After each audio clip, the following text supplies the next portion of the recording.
They say the devil's in the details. I say he's in an iPhone with a cracked screen and a pink glitter case. It was a Monday. You know, one of those Mondays where you already suspect the universe is playing dodgeball and you're the ball. We were running late for dinner with my parents, and in the chaos of grabbing coats, locking doors, and pretending we hadn't just argued about the thermostat, I picked up the wrong phone. Not a wrong phone. Her phone. My wife's.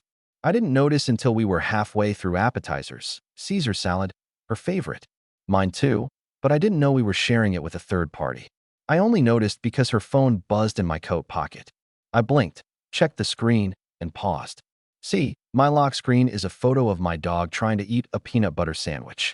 Hers, us, kissing on a beach in Aruba. Except when I picked up the phone, that beach froze mid-tide as a text slid in at the top. Is your husband asleep yet? It took everything in me not to exhale. I turned the screen off, stared at the reflection, stared at her. Monica, blonde, sharp jaw, that impossible smirk she wore when she was trying not to laugh at someone she thought was dumber than her. She was in mid-story, chatting away with my mom like nothing was burning. I didn't say a word, just slipped the phone into my pocket and let the night keep walking toward the edge of the cliff. You ever feel your heartbeat in your fingertips? I did, all through the main course. Pork tenderloin, rosemary glaze. I tasted betrayal in every bite. It buzzed again during dessert. This time I looked. Tell him your stomach hurts. I miss you. Come over.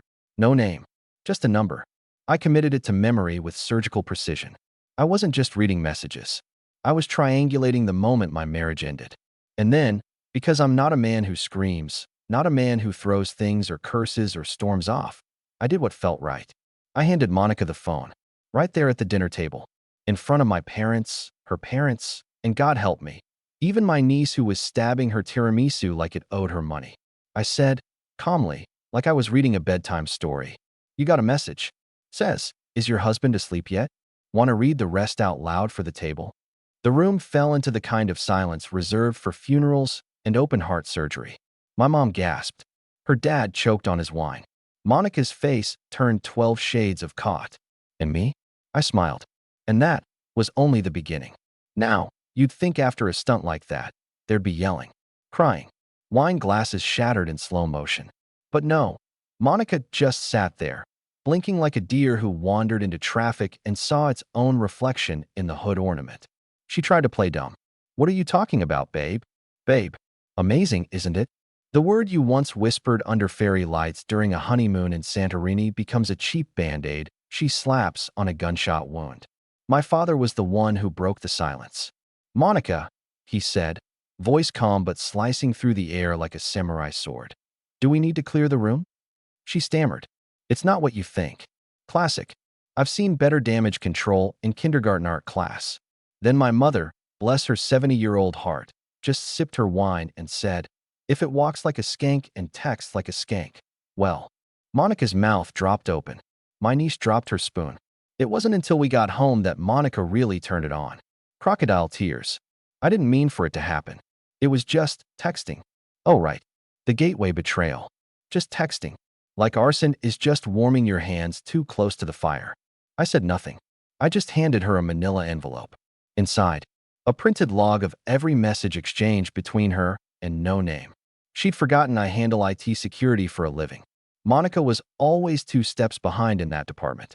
The router, the cloud backups, the synced messages. Let's just say I've had more transparency into our household than she ever imagined. She flipped through the papers. The color drained from her face like someone pulled her soul's power cord. Why would you do this? I don't know. Monica, maybe because I like facts. Maybe because I wanted to be sure before I burned the bridge. And what? You've been spying on me. No. I've been documenting the demise of my dignity. There's a difference. That night, I didn't sleep. Not because I was heartbroken. Don't get me wrong, it hurt. But I wasn't shattered. I was calculating. When someone burns your house down, you don't weep over the curtains. You draw up blueprints for a fortress.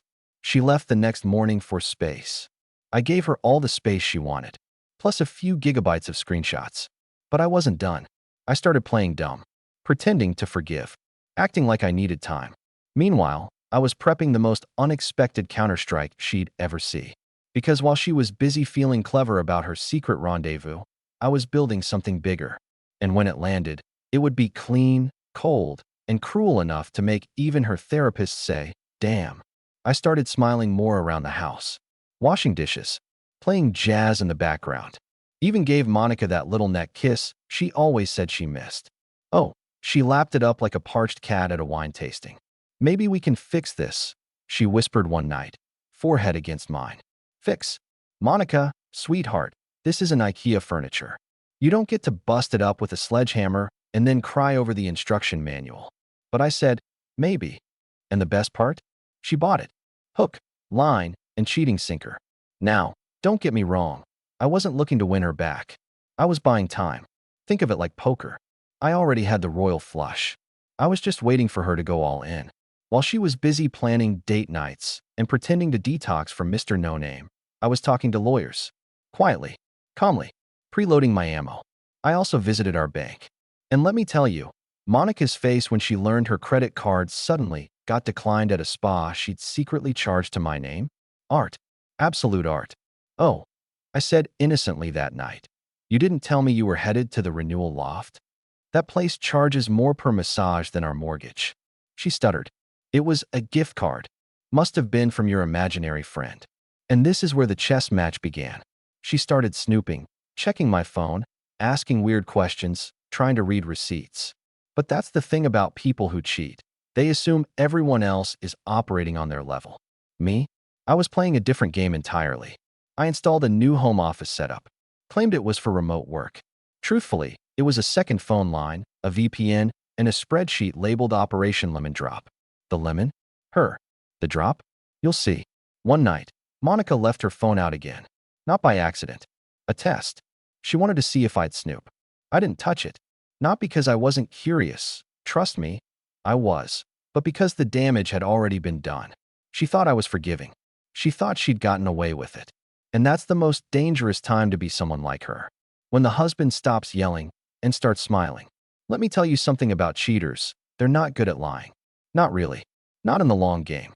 They're good at momentary performances, quick saves, crying when cornered. But long-term deception? That's a marathon, and Monica wasn't built for cardio. So, a few weeks after the dinner incident, after her crocodile tears had dried up and I'd conveniently forgiven her, we got invited to a family dinner at my parents' place. A regular Sunday get-together. Pot roast, polite questions, my mom asking when we were going to finally take that trip to Vermont. And I thought, what better setting for Act 2? Now here's the thing. I had spent the past 2 weeks prepping. Not with yelling, not with confrontation. With receipts, backups, strategy. I wasn't just going to leave. Oh no. Monica needed a fall from grace, so poetic even Shakespeare would raise an eyebrow. She didn't know I still had her old phone. The one she thought she lost on that Target run 2 months ago. I found it, restored it. And let me tell you, that little device was a digital Pandora's box. Every message synced. I knew who he was now, Ethan. A fitness coach with motivational quotes and the vocabulary of a motivational poster. You're my peace. I hate sleeping without you. We're soul-tied. Soul-tied. That one got an actual laugh out of me. She told him I was boring. Predictable. That she felt alive with him. That he made her laugh again. Really? Because I distinctly remember her laughing pretty hard when I fell off the deck last winter trying to hang lights. But fine. Let's play. Sunday, 6 p.m. We arrive at my parents' place. My dad's already on the grill, and my mom's got that expression like she knows something's off, but doesn't want to say it in front of the potato salad. Monica is playing it up, bringing wine, complimenting my sister's dress, laughing a little too loud. Her performance was stellar, Oscar-worthy, if the category was delusional wife pretending everything's fine. We sit down. Tables set for 8. Me, Monica, my parents, my sister and her husband, and 2 guests, my cousin Jake and his new girlfriend. Small talk buzzes like static, until Monica's phone buzzes on the table. She flinches. Just a second. Just enough for me to know she saw the name on the screen. I don't say anything. Not yet. That's the problem with most guys. They swing too early. You gotta let the moment ripen. So we eat, smile, sip wine. Then I casually say, "Oh babe, before I forget, can I see your phone real quick? I think I left my grocery list in your notes app." She hesitates. Just 1 second. Eyes flicking around. I think I left it in the car. You sure? It just buzzed like 5 minutes ago. The table is quiet now. Forks halfway to mouths. My mother blinking like she's watching a soap opera develop live. I lean back and smile. No worries. I've got a backup. From my jacket pocket, I pull out her old phone. The one she didn't even remember syncing to her iCloud account. I set it on the table gently, almost lovingly. Like a relic. She freezes. And then I tap the screen. A message glows on it like a curse in neon. Can't wait to see you tonight. Is your husband asleep yet? Monica's mouth opens, then closes, then opens again. Let me read the rest. I say, calm, as if reciting Shakespeare at open mic night. I hate pretending like you don't exist. I wish I could kiss you without checking the clock. He's clueless. My sister chokes on her wine. Monica's voice finally arrives. Quiet. You're making a scene. No. I say, still smiling. You made a scene. I'm just narrating it. She looks at my parents. This isn't what it looks like. My mom, ever the queen of timing, interrupts. Then why do I feel like I'm watching a Lifetime movie? Now here's where the twist comes in. You ready? I don't yell. I don't accuse. I don't even look angry. Instead, I slide a manila envelope across the table. This is for you, I say to Monica. Inside is a copy of the texts, the emails, and screenshots of your shared calendar with Ethan, including your little hotel bookings under the name M. Rivers. Real creative. Her face is white now, somewhere between ghost and drywall. But there's more, I say, my voice low. That envelope also includes the notarized paperwork I filed last week. I've already signed the divorce petition. You just need to add your signature. I made it easy. Silence. And then, calmly, I stand. Oh, and by the way, I add, reaching into the other pocket, these are yours. I drop her wedding ring on the table, and next to it, a copy of the email I sent Ethan's wife. Because yes, he's married too. Don't worry, I tell her. She was very receptive. Turns out, she didn't know about you either. That's when Monica breaks. Tries to stand. Tries to cry. Tries to reach for me. But I'm already walking toward the door. And just before I leave, I glance back and say, by the way, the password to your Instagram account is still your birthday. Might want to change that before the comments start rolling in. Door closed. Engine started. And as I drove away, I didn't feel victorious. I felt free. Because revenge isn't shouting or fists or chaos. Revenge is silence. It's precision. It's walking out of a fire with your hands clean while the arsonist chokes on smoke. You ever notice how quiet the world gets when you finally let go of someone you spent years gripping too tightly? That's what the drive home felt like. Just me, the low hum of tires on pavement, and the ghost of a woman I used to love trying to catch up in the rearview mirror. But she couldn't. I wasn't looking back anymore. By the time I pulled into the driveway, the sky was sliding from indigo to black. Our porch light still came on automatically when it sensed motion. How poetic.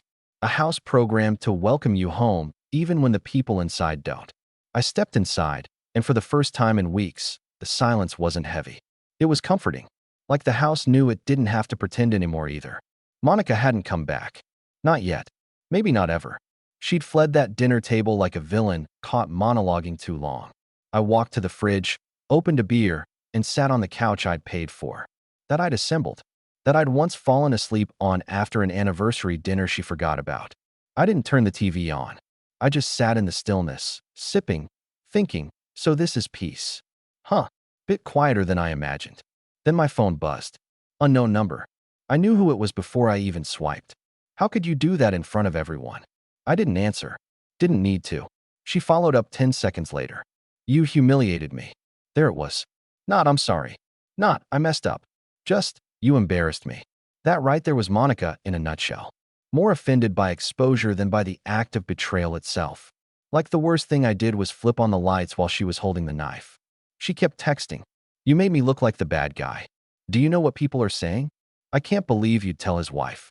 Oh, Monica, you thought this was a private club? You were serving lies like appetizers, and now you're mad the kitchen lights are on? I turned the phone off. No rage. No satisfaction. Just a long exhale and a sudden realization. I wasn't angry anymore. Not because what she did didn't deserve it, but because she wasn't worth it. Not anymore. And that was worse than hate. I didn't care. The next few days were surgical. I called the movers. Not to move me out, but to move her things. I packed her stuff myself. Labeled everything with quiet, efficient energy, like a man boxing up paperwork from a failed business venture. Her clothes? Folded. Her perfume bottles? Bubble-wrapped. Her yoga mat? Tossed. I figured she could find her center elsewhere. When the truck pulled away with her belongings, I stood in the doorway holding her last item, a framed photo of us on the beach.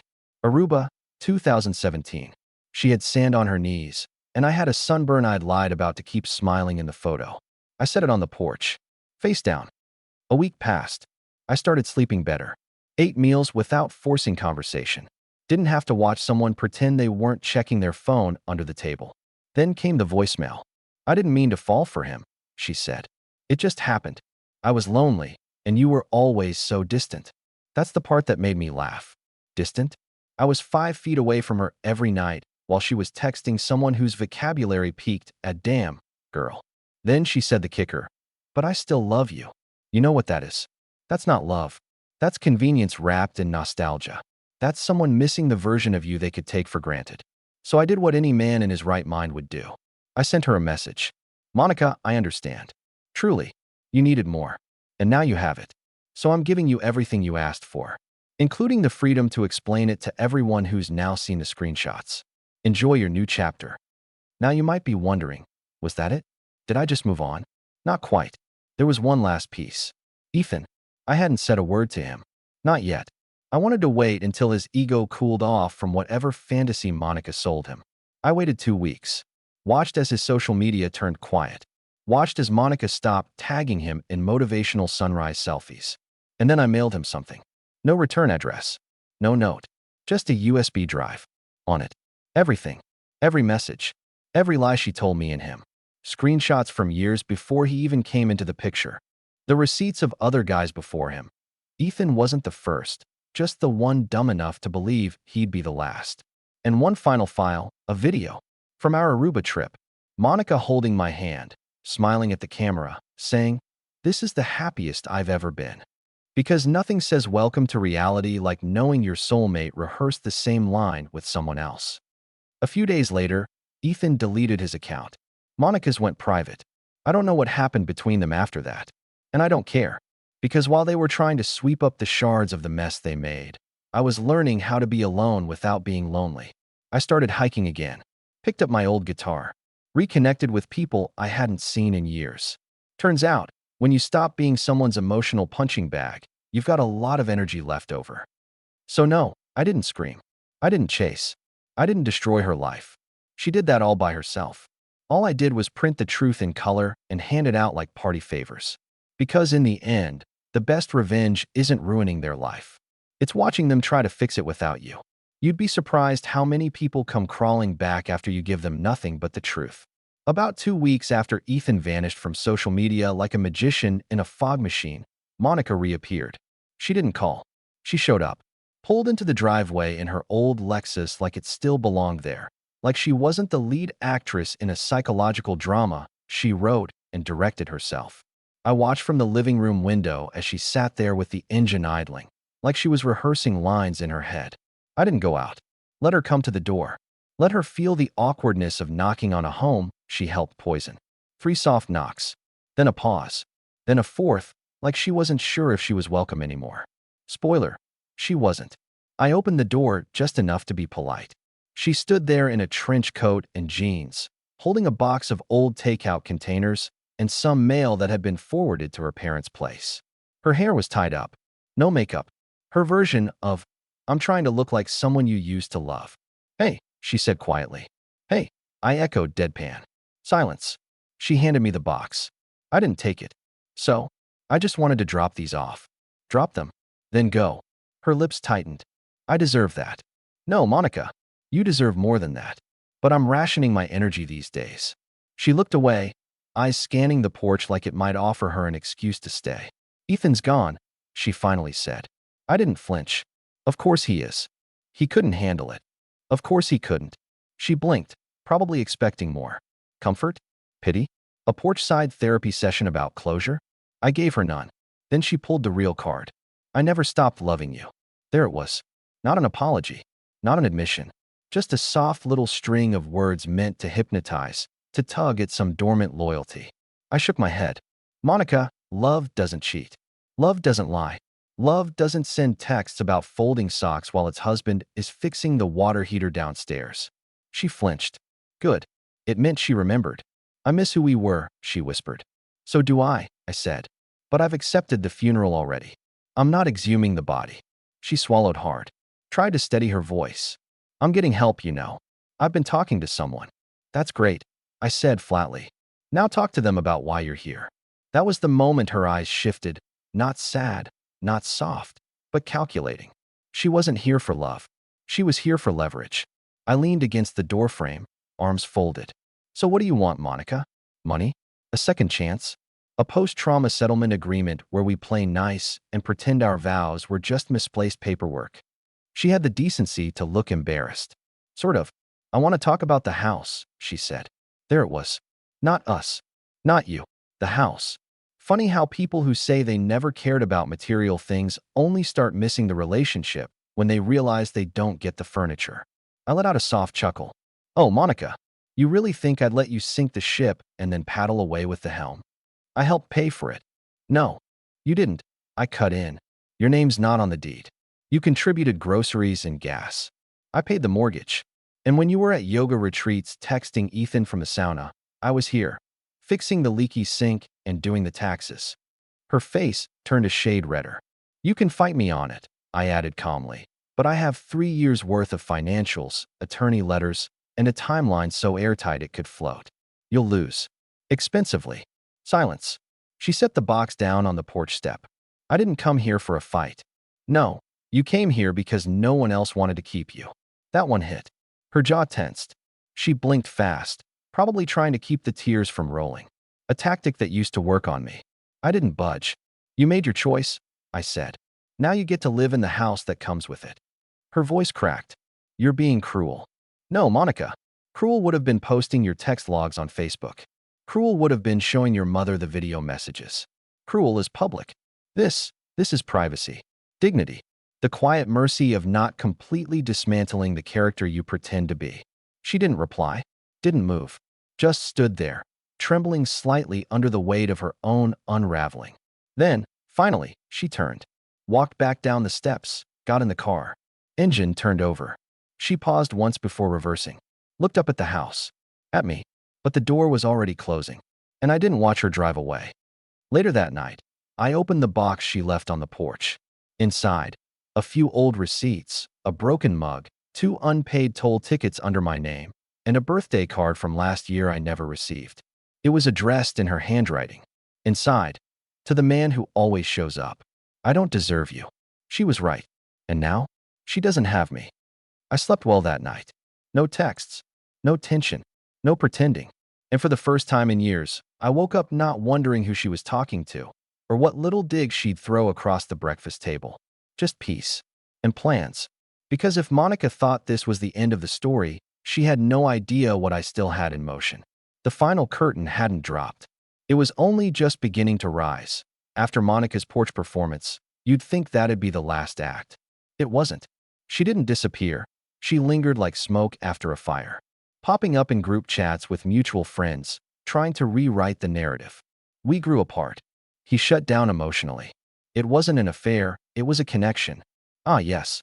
The old connection excuse. Funny how connections always seem to happen behind hotel doors and under fake names. But I let her talk. I didn't defend myself. I didn't message anyone with my side of the story. I was building something far more effective than rebuttals. A final play. Because Monica didn't just cheat on a husband, she betrayed a strategist. And she'd forgotten I worked in crisis management for a living. My entire job is anticipating disaster. She just gave me a real one to practice on. I gathered everything.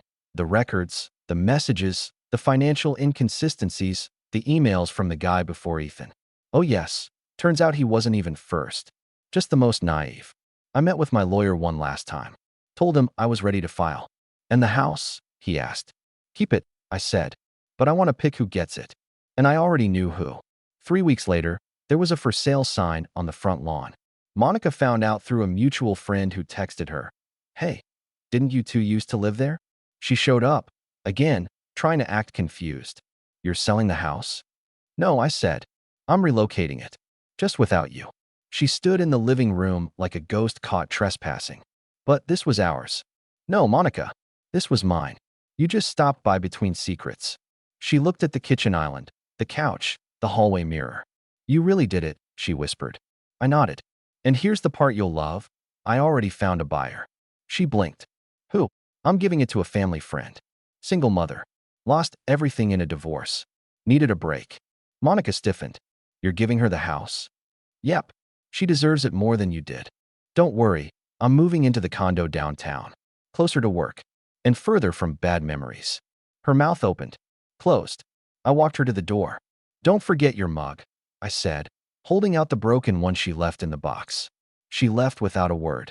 You might think this story ends with me thriving and Monica sulking in an overpriced apartment surrounded by scented candles and lies.